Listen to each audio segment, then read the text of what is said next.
My sister-in-law, Charlotte, was a hopeless romantic. She married my brother with a fortune that could buy a small country, and, just like that, our family was living the high life. But my brother, Kevin, was a fool. Instead of clinging to the woman who gave him everything, he decided to divorce her for his college sweetheart, his one that got away.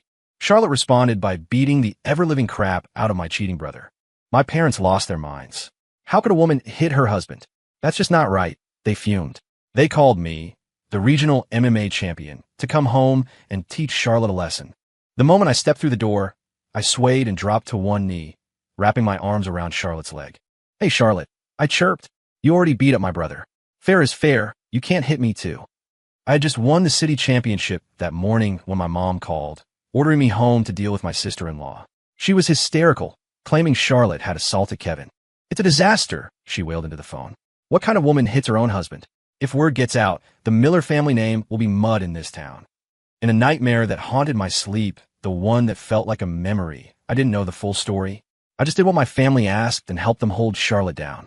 I watched, frozen, as my brother slapped her across the face. Then my mother slapped her.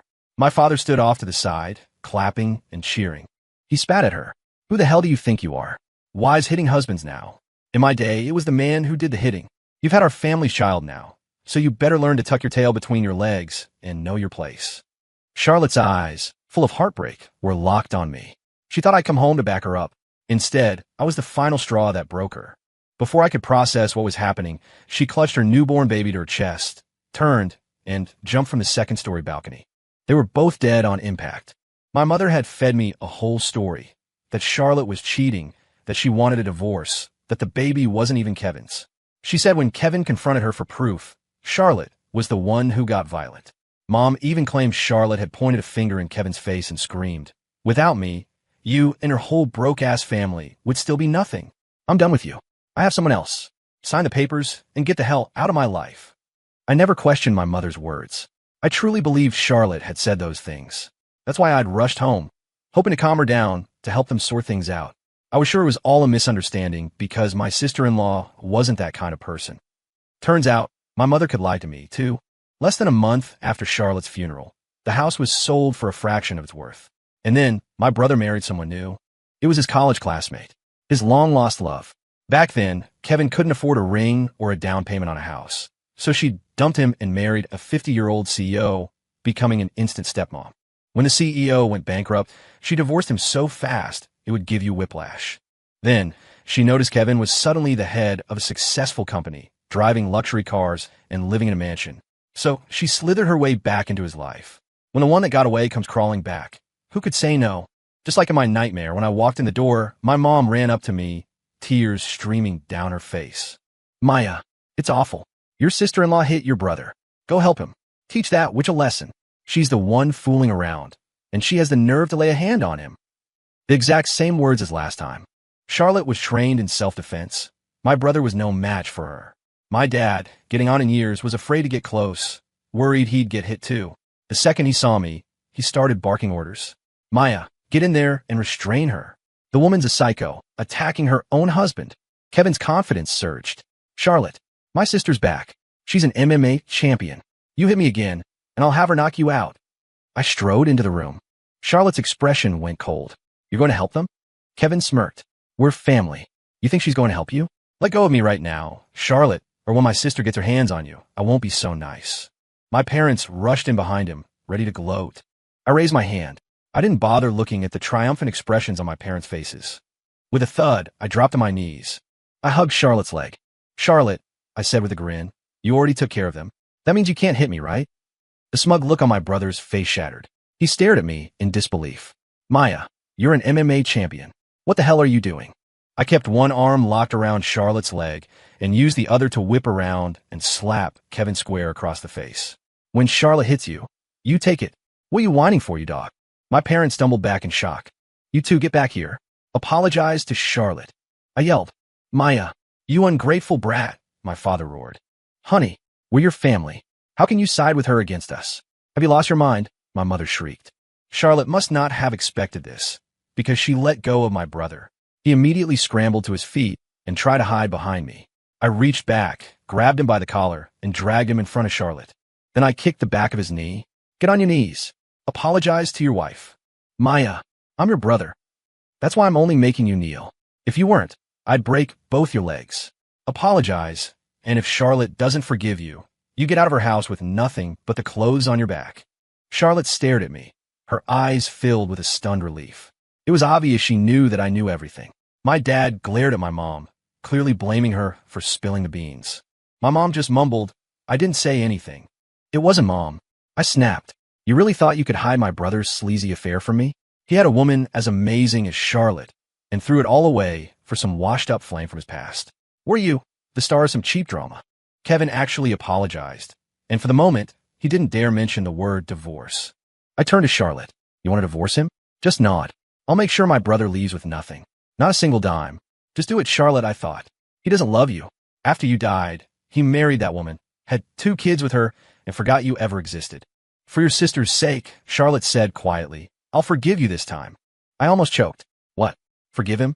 I was ready to pack up my entire family and toss them to the curb. My brother later told me he'd been acting rashly and was grateful I'd stopped him. He said that when he thought about it, Charlotte had brought so much into his life, all her assets, their beautiful daughter, and he was incredibly happy. Leaving her would mean losing everything. He even thanked me, said I was clever for my age, that by hitting him in front of Charlotte, I'd soothed her anger and given him an out. He claimed my little performance had saved his marriage. I was speechless, but it was their marriage, and I couldn't interfere too much. What was strange, though, was my mother. After that day, she started acting furtive. Every morning, when she wanted to take out the trash, she'd carry a thermos with her. Once or twice, whatever, but it was every single day. Finally, I couldn't stand it anymore. I followed her. She didn't leave our gated community. Instead, she went to another building on the property. I followed her upstairs and saw her knock on a door. When it opened, I saw Kevin's old flame, Jessica Vance. I'd recognize that woman even if she were reduced to ashes. In my past life, after she married my brother, she'd lorded her position over my parents, bullying them constantly. She claimed they were old and useless, a drain on the household finances, a waste of Kevin's money. Eventually, she kicked them out, sending them back to our small hometown.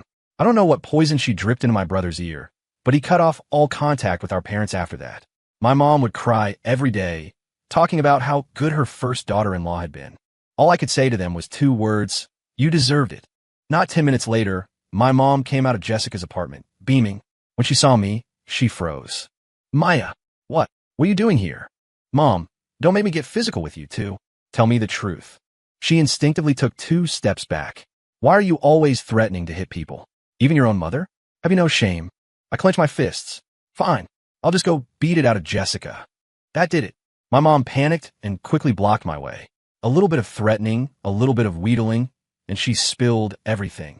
Jessica was pregnant. An ultrasound confirmed it was a boy. So Kevin had secretly rented an apartment for her right here in our community, so my mother could take care of her. I saw red. It's the 21st century. Are you still caught up in that we need a son nonsense? Don't get so worked up. It's not about preferring a boy. Your sister-in-law only wants 1 child, and she had a daughter, didn't she? You know how strong-willed Charlotte is. 1 kid means 1 kid. We weren't getting a second one from her. So when this sweet girl came along, willing to give your brother a son, why wouldn't we take the opportunity? Susan Miller, you're living in the dark ages and won't even admit it. So Charlotte's daughter isn't good enough? You had to have a boy, so you found someone else to pop one out? What? Does your son have a throne to inherit? Even if he did, Charlotte is the one who gave him the kingdom. You can't be this shameless. Sure, keep your voice down. You don't want the neighbors to hear. What's wrong with 1 boy and 1 girl? Look at me. I have you and your brother, and isn't our life wonderful? Oh, so you do know you have something to be ashamed of. I marched right up to the door and knocked. Jessica opened it, looking confused. When she saw my mom, her face broke into a sunny smile. Oh, Mrs. Miller, you're still here? And this is my daughter, Maya. You should go inside. It's nothing, we're fine. Maya, come in, come in. I've heard so much about you from your mom. Jessica grabbed my arm enthusiastically. I kept asking her when I could finally meet our family's MMA champion. Maya, the moment I saw you, I felt such a connection, like you were my own sister. I grabbed her hand right back. Well, no time like the present. Come on, I'll take you over to my brother's place right now. My sister-in-law happens to be home. You think I seem like a sister? Wait till you meet Charlotte. She's so warm, you'll feel like she's your big sister. In another life, you'd be kissing her ring and calling her ma'am. I was too strong for her. No matter how much she struggled or cried out, I dragged her down the stairs. My mom scurried behind me, yelping and trying to stop me, but she couldn't. Her only option was to call my dad and brother for help. The two of them came rushing over in a panic and met us at the bottom of our building's lobby. My dad was practically vibrating with rage. "You ungrateful girl. She's carrying my grandson, your own nephew." My mom stayed quiet. She could see the look on my face. I was ready to throw down. Jessica tried to wrench free and run to my brother, but I held her fast. "Kevin, help me. Your sister is hurting me," she sobbed. My brother's heart melted. "Maya, let go of Jessica right now. Can't you hear you're hurting her?" "I'll give you two choices," I said flatly. "Either you take her to get an abortion and cut off all contact, or you take her upstairs with you to see my sister-in-law." "Maya, are you trying to ruin my life? What do you get out of turning this family into a complete mess?" my brother accused me. "You're the one who had a perfectly good life and decided to screw it all up, not me. I think you've had it easy for so long you've forgotten who gave us everything we have." I started dragging Jessica toward our apartment, ignoring her wails. We hadn't even made it to the elevator when the doors dinged open. It was Charlotte, holding my niece. Jessica's eyes went wide. She tore her arm from my grasp and dove behind my brother. My parents quickly formed a human shield in front of them, terrified Charlotte would see. "What's going on?" Charlotte asked. Kevin forced a cheerful smile. "Honey, I just ran into an old classmate. I was just inviting her over." Before I could say a word, my mom let out a cry, clutched her head, and collapsed onto the floor. "Mom!" Charlotte rushed forward, her concern overriding everything else. She was completely distracted, trying to get help. In the chaos, my brother grabbed Jessica and ran. My dad seized the opportunity to pull me away, hissing in my ear, "If you destroy this family, I'll disown you. From now on, you're no daughter of mine. Fine by me. Saves me the money on your nursing home." In my past life, after Jessica kicked my father out, he didn't have enough money to even eat meat. When he got sick, he couldn't afford a doctor and just toughed it out until he couldn't stand it anymore. Only then did he call me. Back then, he had also disowned me for Kevin and Jessica's sake. He'd said the exact same words. By the time I got to the hospital, he'd had a stroke and was paralyzed. My brother and Jessica never showed up, not once. I paid all the medical bills, but all he could talk about were his son and his grandson. He told me that after he died, it would be useless for a daughter to pay respects at his grave. He wouldn't be able to receive them. Only his son and grandson could ensure he lived well in the afterlife. I told him, "They don't care about you while you're alive. You really think they're going to give a damn after you're dead? Dream on." Not long after, my mother passed away from malnutrition. My paralyzed father was left completely alone. I worked during the day and came home to take care of him at night. Only on his deathbed did he finally understand how unreliable his precious son and daughter-in-law were. He clung to my hand, sobbing, "I failed your sister-in-law. She was such a good person, and we destroyed her. Daughter, please, never marry into a family like ours. We're so traditional and biased we can't see straight. We failed her so badly." The sister-in-law he was talking about was my poor, departed Charlotte. And me, between supporting my parents and caring for my paralyzed dad, the man I was supposed to marry broke up with me. I remember his parting words clearly. "You're carrying so much baggage. What man would want that? Even if I love you, I can't sign up for a family like yours. I thought your brother being rich might help us out, but he won't even take care of his own parents. We can't count on him for anything. Looking at your brother, I see how marrying the wrong woman can ruin a family for generations. I'm not taking that risk with you." My mother was perfectly fine. The moment she got to the hospital and heard she'd have to pay, she sat bolt upright like she'd been zapped with a cattle prod. She refused to be admitted. It was Charlotte who was running around, frantic, terrified something was seriously wrong with her. She coaxed and pleaded until my mom finally agreed to a full physical. By the time we got home, it was 8 o'clock at night. Charlotte put the baby to bed and then dove back into her work. It was after midnight when she finally finished. She found me sitting on the sofa and came over. "What's wrong? You look upset." I didn't know how to begin. My brother had just caused a huge scene about a divorce, and Charlotte had already forgiven him. If I told her about Jessica now, what would she do?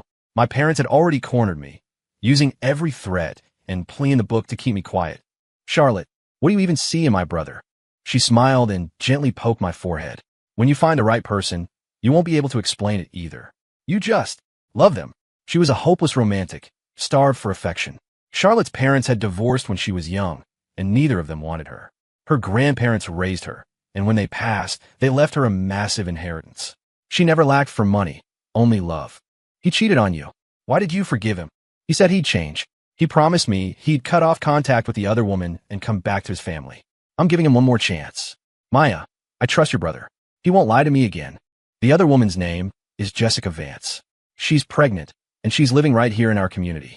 My brother rented the apartment for her. My mom is taking care of her, and my dad knows all about it. I could see Charlotte's world collapsing all over again. The man she loved so deeply wasn't just a cheater. He was a scumbag. She had already talked herself into forgiving his infidelity. Kevin had promised he wouldn't lie again, that he'd already broken things off with the other woman. Charlotte didn't believe him unconditionally. She was just too in love with him. She loved him so much that even when he was unfaithful, she chose to look the other way, to bury her head in the sand. I hadn't wanted to tell her. I was afraid she'd break, that she'd do what she did in my nightmare and take her own life. But as another woman, I couldn't stand by and let my family deceive her like this. I expected her to scream, to fly into a rage, to beat up my brother again, and then move on to my parents. I had a plan. If she started swinging, I'd hold him down for her. I didn't care if it was my own parents. If God himself came down, I'd hold him down for Charlotte. But that's not what happened. After going to see Jessica for herself, Charlotte calmly asked to speak with my brother. They talked in his office all night. My parents and I stood watch outside the door for hours. My dad chewed me out relentlessly. My mom wanted to join in, but was too scared, so she just stood there muttering prayers under her breath. I told her, save it. After everything you've done, God isn't listening. She almost fainted from anger. Looking back, my parents weren't overtly sexist when I was growing up. But if you looked closely, their actions always showed a subtle bias toward their son. We weren't poor. The house my parents had worked their whole lives to buy was being rented out. That house was in my brother's name, but I was the one helping to pay the mortgage. I used to give them $3,000 a month. My mom said she was saving it for me. That would be my dowry when I got married. Later, when I asked for the money, I found out every cent had gone toward paying off the mortgage on my brother's house. When I confronted them, they were completely unapologetic. We're a family. Why draw lines between yours and mine? We raised you. What's wrong with you giving something back? Besides, it's your brother's house. It's petty for siblings to count every penny. If your brother does well, the whole family does well. When we're gone, you'll need someone to have your back when you're with your husband's family, won't you? They made it sound so reasonable, as if every decision was for my benefit. Later, they started asking me for money again, this time to renovate the old family house back in our hometown. Their excuse was even more self-serving. When you bring your husband home to visit, you'll need a decent place to stay. The house is so run down, his family will look down on you. We're mainly doing this for you. Your brother has a house in the city. He won't be coming back to stay. So, naturally, you should be the one to pay for it. I asked, the new deed for the house is being drawn up. Will it be in my name? My father slammed a bowl on the table. Don't be ridiculous. Who ever heard of putting the family home in a daughter's name? Of course it will be in your brother's name. It has to go to the son to make sure the house stays in the Miller family. But aside from all that, my parents were actually pretty good to me. When I was little, my mom bought me whatever I wanted. When I did poorly on my middle school entrance exams, my dad pulled strings to get me into the city's best high school. He said our family had to produce 2 college graduates.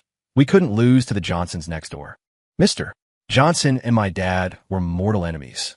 The Johnsons had 2 sons, and both were in college. The year they got their acceptance letters, Mr. Johnson threw a 3-day block party, complete with banners and noisemakers. They didn't have enough space, so they set up tables in our front yard. My dad refused to let them, and Mr. Johnson just laughed in his face. Hey, when your kids both get into college, you can have a party too. You can use my front yard for free. That is, if your kids can even get in. My dad was so furious, he couldn't sleep for a month. That month was hell for me. He hovered over me every night while I did my homework, standing right behind my chair until I was finished. He wouldn't eat or sleep until I was done. His constant presence just made me more anxious, and I couldn't focus. I was up until 2 or 3 in the morning every night.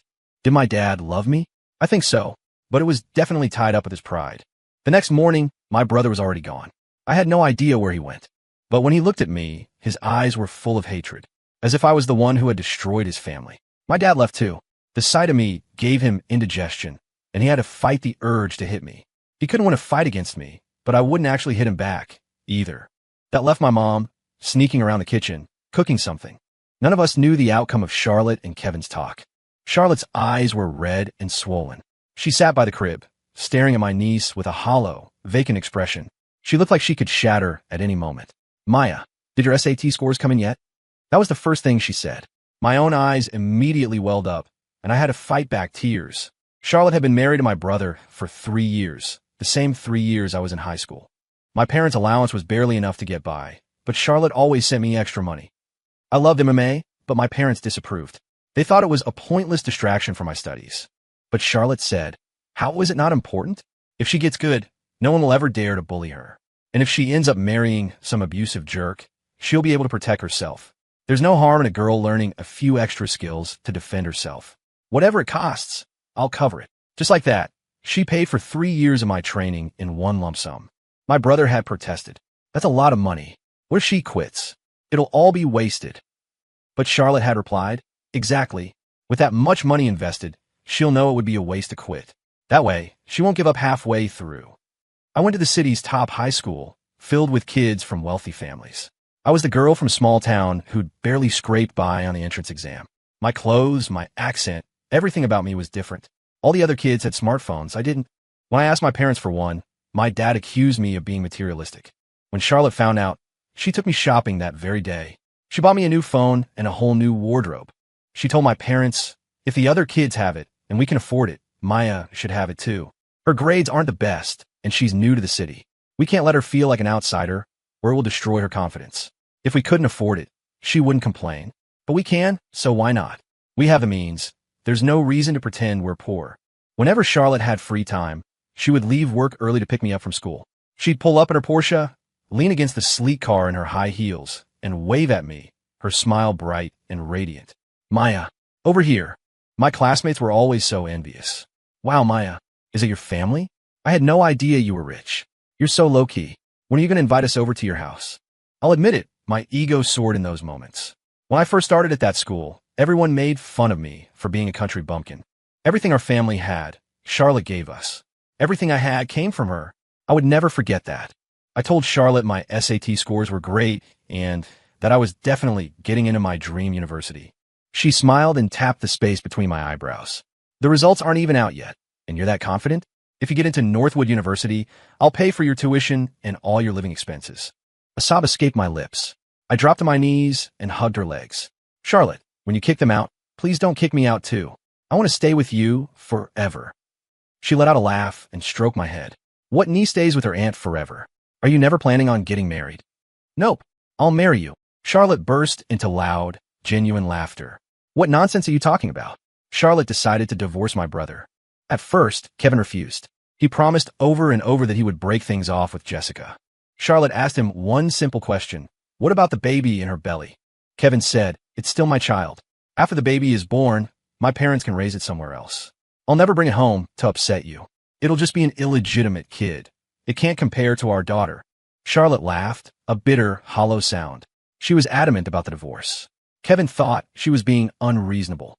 He had already compromised, and Jessica just wanted to have his child.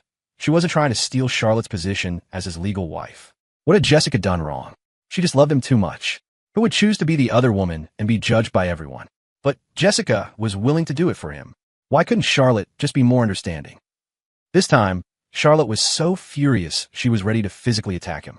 Kevin bolted out of the house.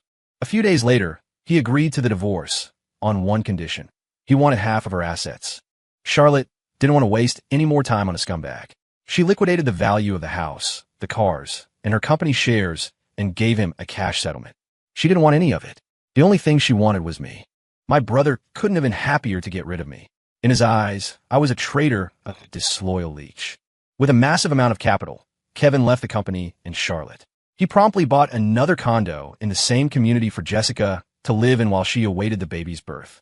The broke loser my brother once had become a rich man through marriage and divorce. I was furious, but Charlotte just said, he's still your brother, the father of my child. Our journey together is over. There's no point in dragging it out. The fact that he agreed to the divorce is enough. Plenty of men would have fought it for years. Money is just an object. I can always make more. She truly saw money as unimportant. She'd never been without it, so she never understood its power. But I couldn't be as calm as she was. I was seething. I started taking my niece for walks around the community every day. I made sure our path conveniently crossed with Jessica's whenever she was out for a stroll. Well, if it isn't a resident homewrecker, my brother divorced my sister-in-law for you, and you have the gall to live in her neighborhood? Are you afraid people won't know you're the other woman? Jessica turned purple with rage. Maya, will you ever stop? I'm your sister-in-law now, too. Is it right for you to be so biased? My sister-in-law? Who do you think you are? The mistress wants to be my sister-in-law now? Are you trying to make me laugh to death so you can inherit my $3,000 credit card debt? Jessica looked like she was about to explode. Your brother has $30 million. You think I care about your $3,000 in debt? You're his sister. Is this how you treat me? If my brother had $3,000 in debt instead of $30 million, you'd run faster than a spooked hog. You're really not afraid of telling the whole world why you're a mistress, are you? Jessica was truly at her breaking point. She refused to live in the community anymore. She threw tantrums, demanding Kevin sell the condo and move somewhere else. Now, the neighborhood Facebook group was buzzing.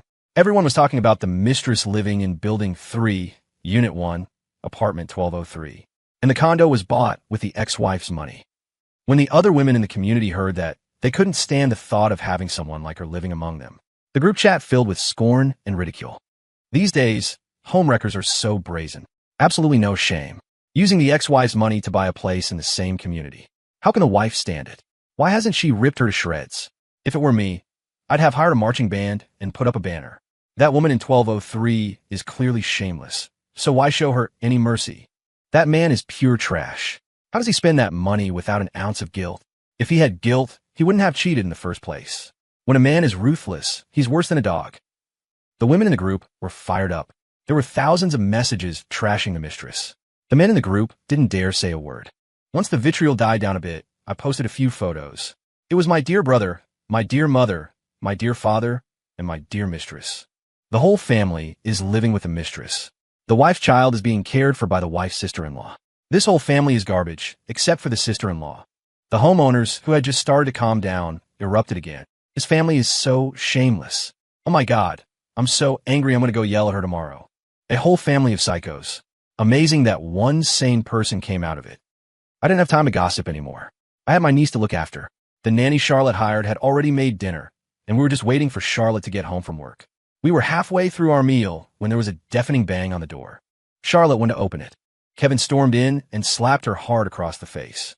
It happened so fast. By the time Charlotte recovered, Kevin was already hiding behind my dad. Charlotte Hayes, are you insane? You put my sister up to harassing Jessica.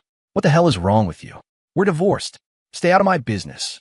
Charlotte was a classy, well-mannered person who rarely raised her voice. She wasn't good with words in a fight. Stunned by my brother's shameless attack, she could barely stand. But Kevin just got worse. Nothing to say, huh? If you ever dare to have Maya bully Jessica again, I'll call the IRS and have her company audited until you go insane. I'll make your life a living hell. Kevin Miller, get out. Charlotte screamed, furious. But that shameless bastard wouldn't leave. Instead, Jessica appeared, sobbing, and gently pulled at my brother's arm. I'm sure she didn't mean to, Kevin. Let's just go. It's okay. I made your favorite barbecue chicken. Let's go home and eat before you make yourself sick from anger. Seeing Jessica looking so pitiful, Kevin's heart ached for her. Baby, don't worry. As long as I'm here, no one will ever bully you. He wrapped his arm around Jessica. I saw her nestle into his embrace and shoot a triumphant, defiant look at Charlotte. Charlotte had already worked a full day and hadn't even had a bite of food. And now she had to deal with this disgusting display. Before she could close the door, I grabbed a bucket. Charlotte, move. Splash. The entire contents of the bucket drenched Kevin and Jessica. Jessica shrieked, then gagged and retched. My brother licked his lips, and the taste, combined with the smell, made him realize something was wrong. He exploded, demanding to know what was in the bucket. I shrugged. Your daughter's poop and pee from today. My niece has been a little under the weather, so I was saving a sample to take to the doctor for analysis. But you guys can have the first taste. Figure out what's wrong? You think she has a fever? Kevin was apoplectic, but he was all bark and no bite. He knew he couldn't beat me in a fight. My dad, who had been quick to dodge, was even quicker to run. He was already standing by the elevator. You have a mistress, so I call out the mistress. What's the problem? You're allowed to have one, but as your sister, I'm not allowed to criticize her. Charlotte had nothing to do with this, so don't you dare try to pin it on her. And you, Jessica, you had the nerve to be a homewrecker, but you're afraid of a little gossip? You know it's wrong, but you did it anyway. Are you sick in the head? Jessica lost it. She was covered in filth and had just been publicly humiliated. To top it off, Charlotte let out a perfectly timed, derisive snort from the doorway. Then, our next-door neighbor heard the commotion and poked his head out. He looked at them and said, "Hey, isn't that the mistress from Building 3? Oh, so you live here." The man had just been coming out to take out his trash. His wife saw the tense atmosphere, immediately grabbed her husband, and pulled him back inside their apartment. Slam. Jessica burst into tears, turned, and fled. My dad held the elevator door open for her. She was the first one in. "Baby," Kevin yelled, chasing after her. He paused to scream back at me, "Maya, you're a real piece of work. I'm telling you, from this day forward, we're done. The Miller family doesn't have a daughter named Maya." Awesome. Couldn't have asked for a better gift.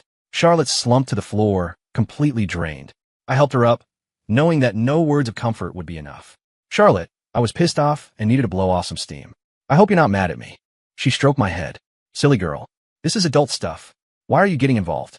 It's just going to upset you. I'm grown up now. I'll protect you." That day, Charlotte held me and cried her heart out. In the days that followed, life got really tough for Jessica. I posted the story of how she dumped my brother years ago to marry a 50-year-old CEO. The neighborhood Facebook group was eating it up, but the gossip spread further. Even my high school classmates heard about it. With final exams over, everyone had plenty of time for drama. Screenshots of the group chat went viral. All of Jessica's dirty laundry was being aired out. Her 50-year-old ex-husband even came forward, calling her a gold-digging, materialistic woman. He laughed at my brother for being a pathetic sucker who took her back. He also claimed that before my brother, Jessica had another affair with a rich kid, but his family wouldn't accept her. Even getting pregnant with his child couldn't get her through the door. To cap it all off, the ex-husband strongly implied that the baby in Jessica's belly probably wasn't my brother's. That comment sparked a memory from my past life. My parents had often remarked how their grandson looked nothing like them. My mom, who had no filter, once said right in front of Jessica, "How come my grandbaby doesn't look a thing like my son? Or you, for that matter?" Jessica's face had fallen instantly, and not long after, she convinced my brother to kick my parents out. Could it be true? Was the baby not my brother's? The rumors grew more intense. Soon, even my brother's colleagues at his new company knew. They were secretly mocking him, calling him the fall guy. Kevin started looking at Jessica with suspicion. Of course, Jessica knew what he was thinking. She resorted to tears, tantrums, and threatening suicide, claiming my brother didn't trust her and she might as well be dead. One night, she ran outside to jump off the building. But when the neighbors realized it was the mistress threatening to jump, they started heckling her from below. "Jump! Go on, jump! If you don't jump soon, I'm going home to bed. I'm tired of your performance." The police and fire department were called. My mother stood on the sidelines, wringing her hands and begging Jessica to come back inside, not to scare her precious grandson. They still wanted to believe the baby was theirs. After all, they'd spent the better part of a year waiting on her hand and foot. With the due date so close, they couldn't bear to let go. I intentionally brought Charlotte and my niece downstairs and found a prime spot to watch the show. My brother was on the balcony above, pleading desperately. "Baby, I was wrong. We could talk about this. Please come down." Jessica was sobbing dramatically. From the crowd, I added my own commentary. "She's not just a mistress, but the baby in her belly isn't even my brother's. And she has the nerve to threaten suicide. That's your brother's mistress? You're the sister-in-law, right? What happened? The baby isn't his." A neighbor immediately turned to me for the inside scoop. Others crowded around. Munching on sunflower seeds, I said, "Yep, my brother found out the baby isn't his, so they had a fight, and now she's threatening to jump." The neighbor grabbed a handful of my seeds and started cracking them. Oh my God, when the ex-wife finds out, she's going to die laughing. I glanced at the ex-wife next to me. She was cracking sunflower seeds, too. Everyone knew what was up. Jessica was about to climb down. "Just jump already," someone in the crowd yelled. "The baby's a bastard anyway. Might as well end it all." Damn, the neighbors were ruthless. In the crowd, it was impossible to tell who had shouted. Then others joined in. It was obvious Jessica's suicide attempt was pure theater. In a flash, she scrambled back down. The Facebook group lit up again, everyone gossiping that the mistress's baby wasn't my brother's. Whether he'd been cheated on or not before, he was now the town cuckold. People would point at him when he left the house. "Hey, that's the guy who got cheated on. The one who took a mistress to get a son, but the kid wasn't even his. That guy in Building 3, apartment 1203. I know him. So pathetic. I heard his ex-wife runs a company, and he got $30 million in the divorce. Ugh, what a disgusting cheater." My brother's face was so green, he didn't need a green hat to match. Jessica wasn't doing any better. When she went for walks, basically everyone in the community recognized her. She was a local celebrity. "Oh look, it's the mistress. The one who threatened to jump." The one carrying another man's baby. Ugh. She took forever to jump. If she'd actually done it and hurt our property values, I'd have accepted it. A homewrecker thinking about suicide? Don't make me laugh. It was all an act to get us to stop talking about her online. Stop bullying me, or I'll jump. Even the security guard at the front gate wouldn't open it for her if she forgot her key card. She complained to the property management office. They apologized to her face, but the second she turned around, the young women at the desk were gossiping. That's our community's famous mistress. You have no idea. She's a professional. Jessica was truly having a mental breakdown. I had to stifle my laughter when my mom told me all this. Of course, my parents weren't spared either. People in the community recognized them too. Oh look, it's the blind mother-in-law and the clueless father-in-law. The only normal one in that family is the sister. They're a combined 100+ years old and have less sense than a high schooler. My mother, ever the opportunist, now tried to get back in Charlotte's good graces, coming over every day to cook for her. Charlotte was a good person and didn't take her anger out on my mom. But I wasn't a good person. I sent my mom packing back to Jessica's place, telling her to go look after her new daughter-in-law, since she was about to pop. After being turned away a few times, my mom got the hint and stopped coming around. The day Jessica went into labor, my brother was stuck at the office with a deadline. My mom claimed my grandmother was sick and she had to go to the hospital to care for her. My dad didn't even bother with an excuse. He just didn't go. I heard Jessica had to sign all the hospital forms and pay the bills herself before giving birth. After the baby was born, my brother finally showed up. He took a sample of the baby's hair and blood. He wanted a DNA test. Jessica had a complete meltdown in the hospital, screaming that my brother was a heartless bastard, crying and causing a huge scene. And as luck would have it, someone in the hospital recognized Jessica. The mistress is having her baby, and they're doing a paternity test. Oh my God, I have to tell my husband, my best friend, my sister. And so, the hospital drama also went public. The quiet neighborhood Facebook group erupted again, feasting on the endless drama of my family. I had already left the group to save my sanity, but my dad was still in it. He finally couldn't take it anymore. He stormed over to Charlotte's house and started screaming at me. You've spread our family's dirty laundry all over town. Aren't you ashamed? You're the ones doing these shameful things, and you're not embarrassed. Why should I be? My dad slapped me across the face. His public image was the most important thing to him in the world. When Charlotte got home and saw my red, swollen cheek, her heart broke. She told me that, honestly, she'd gotten a sick satisfaction out of it all, but she didn't want me getting mixed up in their mess. It was just dragging me down. Charlotte didn't know how to thank me. She transferred $200,000 into my bank account. She said it was for my college tuition and living expenses. For the next few days, people in the Facebook group were still waiting for an update. So, is the baby his or not? Sister-in-law, are you there? What were the results? Is it his kid? The results hadn't come back yet. But Jessica had disappeared, and along with her, the $30 million my brother had gotten from Charlotte. Jessica had taken the money and run. Nobody knew where she went. She was just gone. But she didn't take her son. Before the DNA results were in, my brother and my parents couldn't just abandon the baby, so my mom was the one taking care of him. My brother put out ads, even offered a reward, trying to find her. Then the results came back. It wasn't his. The moment my brother saw the report, he fainted. I rushed over when my mom called me. It was Charlotte who drove me to the hospital. When my brother woke up and saw Charlotte standing there, he immediately fell to his knees in front of everyone and started begging for forgiveness. He said he was wrong, completely and utterly wrong. He claimed Jessica had tricked him, that he had always loved Charlotte. My heart pounded in my chest, terrified that Charlotte would actually forgive him. But she just looked at him coldly and said, Kevin, do you really think this is repentance? No.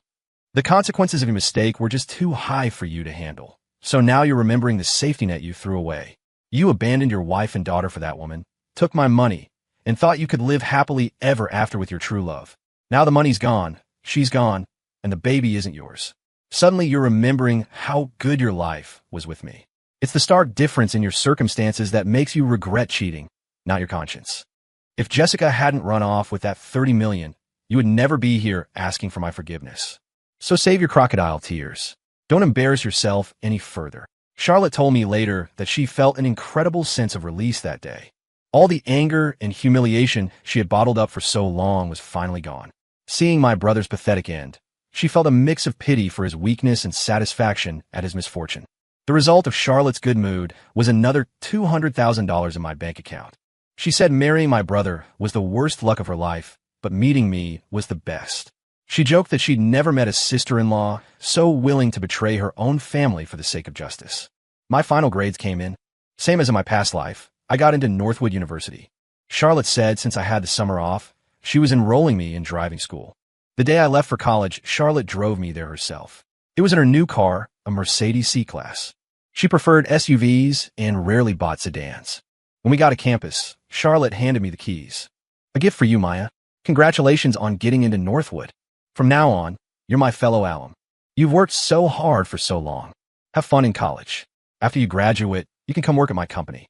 It turned out Charlotte had also gone to Northwood. That made me even happier. After that, I changed how I addressed her. I stopped calling her sister-in-law. I just called her Charlotte. By the time I graduated, Charlotte's company had gone public. After the divorce, she was done with romance. She poured all her energy into her career, and her business grew bigger and bigger. Every time she was happy, she'd deposit money into my account. I'm not bragging, but on campus, I was definitely one of the rich kids. But I donated most of the money. There were still so many people in the world who were hungry, cold, sick without access to medicine, or who wanted to learn but couldn't afford an education. I did what I could, my small contribution to society. As for my parents, they came to find me several times, trying to get me to patch things up between Charlotte and my brother. I told them, if that's what you're here for, don't even start. When you're old, I'll take care of you.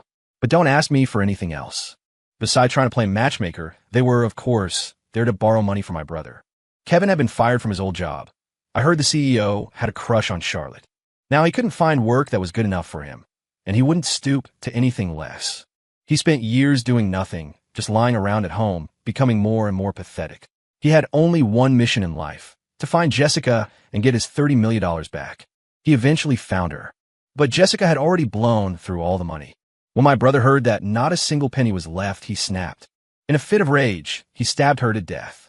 Then he went home, took Jessica's son, turned on the gas, and ended both their lives.